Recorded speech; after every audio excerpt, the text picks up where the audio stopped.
High, আজকে প্রায় ৩-৪ মাস পর যাচ্ছি ইউনিভার্সিটি।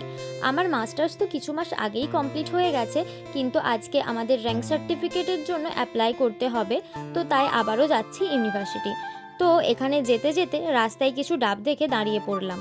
জানো তো, আগে যখন ইউনিভার্সিটি যেতাম এখান থেকে প্রায়ই আমরা ডাব কিনে খেতাম। আজকের এই ডাবটাতে কিন্তু অনেক জল ছিল, আমি আর আমার বাবা খেয়েও শেষ করতে পারছিলাম না। তারপরে জানো তো, এই রাস্তা দিয়ে আগে রোজ দিন ইউনিভার্সিটি যেতাম। আজ আবারও এই রাস্তা দিয়ে যেতে যেতে আগের সেই দিনগুলোর কথা ভাবছিলাম। আর এই যে বাজারটা দেখছো, এখানে আগে রোজ দিন দেখতাম গাছ বিক্রি হতো, কিন্তু আজকে একটাও গাছ দেখতে পেলাম না। তারপরে পড়ে গেলাম জ্যামে। এই রাস্তাটা সব সময় জ্যাম থাকে, আজকে আবার সোমবার, তো জ্যাম আরও বেশি। জ্যামে দাঁড়িয়ে দাঁড়িয়ে এই ফুলগুলোকে দেখতে পেলাম, দেখো কি সুন্দর লাগছে ফুলগুলোকে। তারপর জ্যাম কাটিয়ে চলে এলাম আমার সবচেয়ে প্রিয় জায়গায়। আশা করছি তোমরা বুঝে গেছো, হ্যাঁ ঠিক ধরেছো, গাছের দোকানে। আমার এই 2 বছর ইউনিভার্সিটি লাইফে আমি এখান থেকে অনেক গাছ কিনেছি, আর এখানে গাছের দাম যেমন কম তেমন কোয়ালিটিও খুবই ভালো। তো এখান থেকে আমি কিছু গাছ নিয়েও নিয়েছি, সেগুলো আমি শর্ট ভিডিওতে আপলোড করব।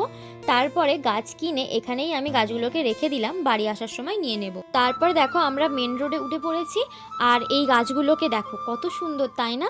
রাস্তা দিয়ে যেতে যেতে আমার নজর শুধু গাছের দিকেই থাকে, মনে হয় গিয়ে একটা ডাল ভেঙে নিয়ে আসি, কিন্তু তা তো আর সম্ভব নয়। তারপর দেখো আমরা চলে এসেছি সাঁতরাগাছি। আজকে বাইকে আছি তাই রেহাই, না হলে আগে যখন বাসে করে ইউনিভার্সিটি যেতাম প্রায় আধ ঘন্টার মতো এই জ্যামে ফেসে থাকতে হতো, তাই ইউনিভার্সিটি যেতেও মাঝে মাঝে লেট হয়ে যেত। তারপরে দেখো আমরা চলে এসেছি সেকেন্ড ব্রিজে। ওই দেখো দূরে দেখা যাচ্ছে অবনী মল।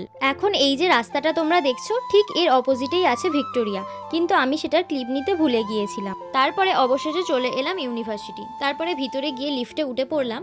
এরপরে সোজা চলে গেলাম 8 তলায়, ওখানে কিছু ডকুমেন্টস আমার জেরক্স করার ছিল। তারপরে ফাইনালি আমার ডিপার্টমেন্টে চলে এলাম।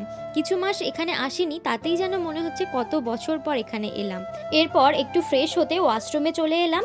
তারপরে গিয়ে স্যার ম্যাডামদের সাথে দেখা করে চলে এলাম ক্লাসরুমে। তারপরে এখানে কিছু ফর্ম ফিল আপের কাজ ছিল, সেটা করে আমরা বেরিয়ে পড়লাম কলেজ স্ট্রিট যাওয়ার জন্য। আজ আবার কতদিন পর বাসে উঠলাম, তাই একটু গাও গোলাচ্ছিল। তারপরে নেমে পড়লাম কলেজ স্ট্রিটে। আর কলেজ স্ট্রিট মানেই তো শুধু বইয়ের দোকান। তারপরে আমরা ঢুকে পড়লাম কলেজ স্ট্রিট ক্যাম্পাসে। ভিতরে গিয়ে সব ডকুমেন্ট জমা দিয়ে তারপরে আমাদের সমস্ত কাজ কমপ্লিট করে বাবার সাথে চলে এসেছি নিউ মার্কেট। এখানে আমার নতুন ফোনে মেমব্রেনও লাগিয়ে নিলাম। তারপরে বাড়ির দিকে রওনা দিলাম। এরপর বাবা এখানে বাইকে পেট্রোল ভরে নিল। তারপরে আমরা একটু ঢুকলাম মিও মোড়ে। এখান থেকে কিছু কেকও নিয়ে নিয়েছি। আর জানো তো, এখানকার কেকগুলো আমার খুবই ভালো লাগে খেতে, আর অনেকদিন খাওয়াও হয়নি, তাই আজকে কিনেই নিলাম। তারপরে আমরা চলে এসেছি 99 বাজারে। এখানে কিন্তু সব জিনিসের দামই 99।